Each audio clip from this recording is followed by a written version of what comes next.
जय हो। सासू जी है सापा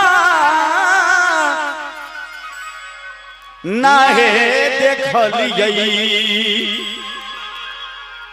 बरया जगू तसे लंका।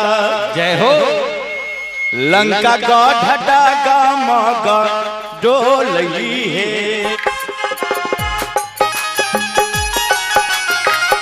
जय हो।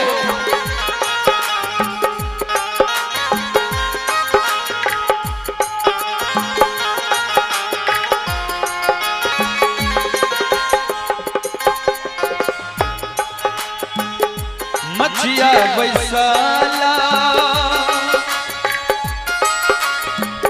रानी है सुलो जाना है सासू।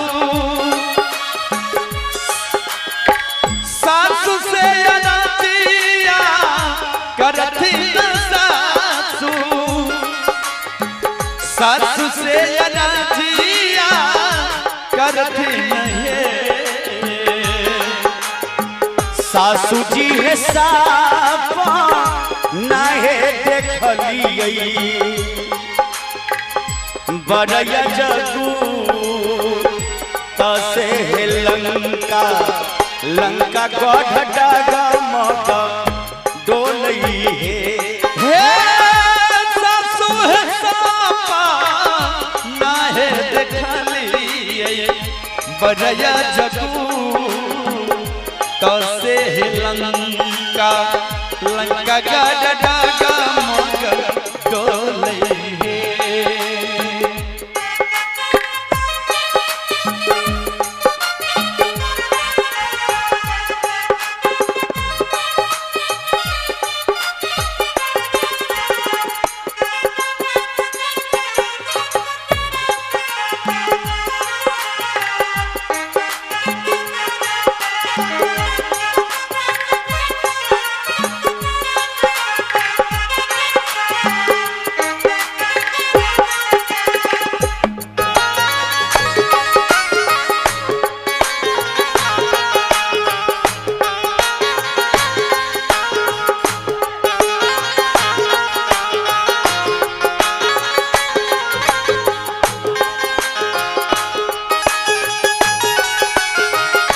जय हो।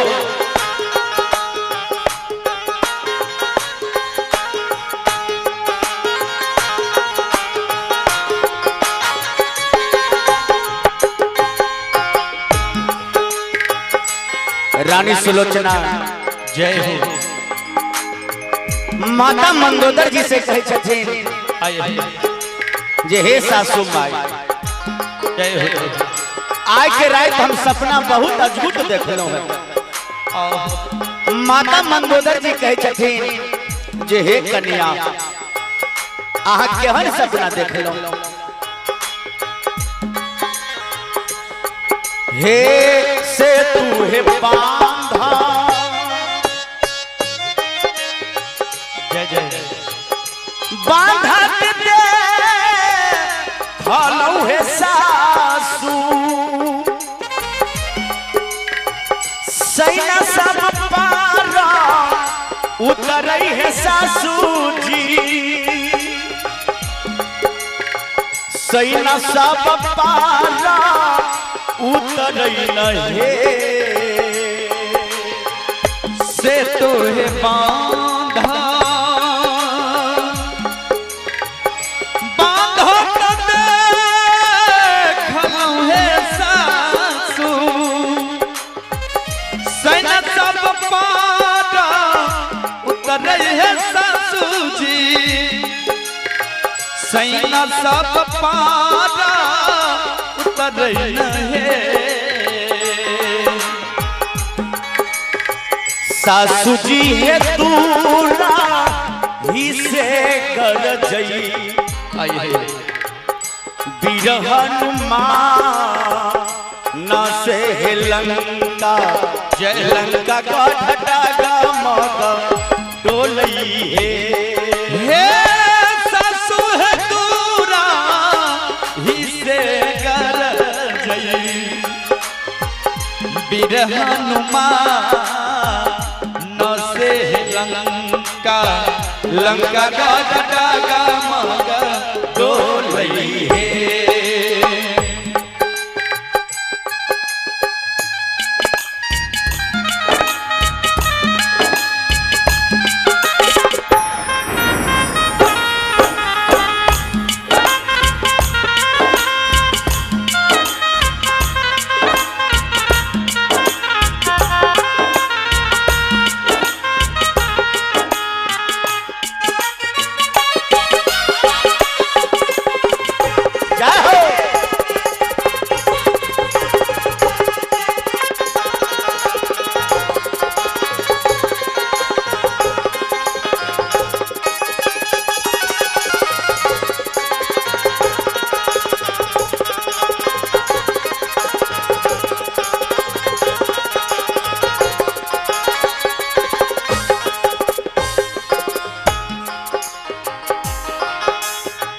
माता मंदोदर कहे छथिन कि हे कन्या सपना में और की देखलिए।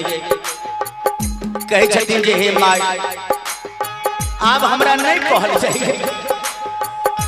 हे माय आप हमरा नहीं कहल चाहिए। कहे छथिन हे बहुरानी हे कन्या हे दुल्हन आगे बताइयो सपना में की देखलिए। तब माता रानी सुलोचना अपना सासू माँ से माता मंदोदर जी से कही छथिन हमर माय बहिन हमर बड़ बुजुर्ग हमर अतिथिगण महोदय कनि ध्यान से सुनबे। ई गीत बहुत वायरल रहलै है शंभू यादव जी के आवाज में जे अपने सबके बीच गायब रहल छै। कनि एक बार मीठा मीठा ताली बजा देबै सब आदमी। कनि माय बहिना हमर भैया लोग ताली बजा के सब आदमी सब गोटा हे होइते परात युद्ध है भारी हे सासू स्वामी हमर मारला जैतै पलमुआ पिया हमर मारला जैतै सजनामा राजा हमर मानल जैतै नहीं होइते पराते युद्ध होइते भारी है ससुजी स्वामी हमर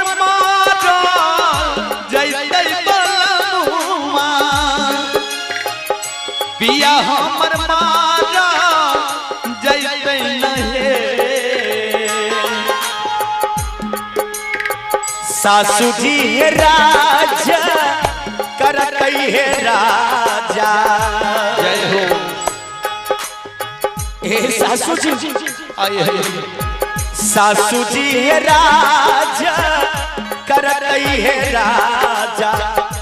राजा भी सन से लंका लंका गढ़ डगा मगा डोलई हे सासू हे राजा करतै हे राजा। राजा भी सन से लंका लंका गढ़ डगा मगा डोलई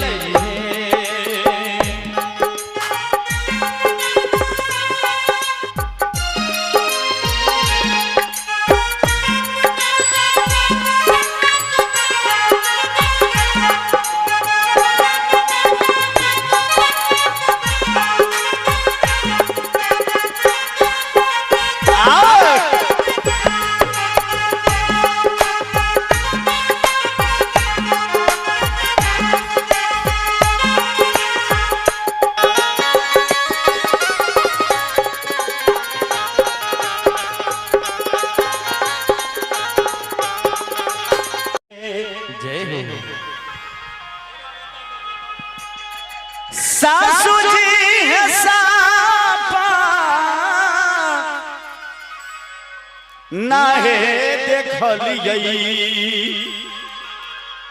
बरया जगू तसे लंका।